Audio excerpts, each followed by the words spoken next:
Alors juste un mot sur le budget, puisque on est dans la discussion budgétaire, le détail sera présenté demain, mais on en connaît les grandes lignes. Est-ce que le dosage qui consiste à produire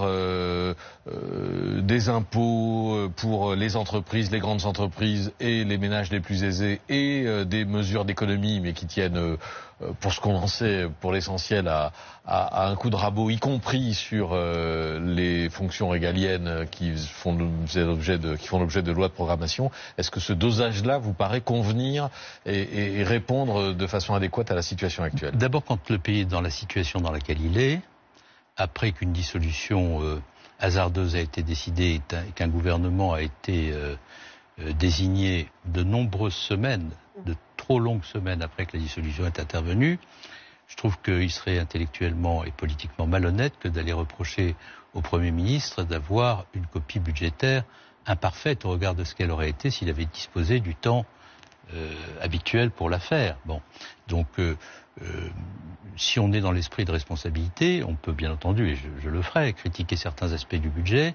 mais on ne peut pas se mettre à taper à bras raccourcis sur tel impôt ou sur telle mesure d'économie, surtout quand on est à l'origine des 6 et quelques % de déficit budgétaire que la France doit désormais accuser et faire face. Le Premier ministre sortant, Gabriel Attal. C'est pour tous ceux qui ont une responsabilité dans la situation budgétaire à laquelle le pays est confronté,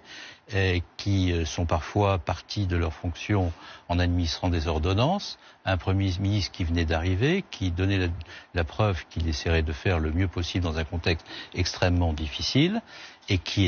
essaie de trouver le bon dosage entre impôts et économie. Alors, disons maintenant des choses précises sur ce sujet. Pour ce qui concerne la partie fiscale, bon, il est évident que si nous devions avoir un budget équilibré par 100% d'efforts pesant sur l'impôt, nous aurions un sérieux problème de recettes. Bon, personne ne semble le faire. Et quelle sera la proportion, nous le verrons dans le budget. Mais si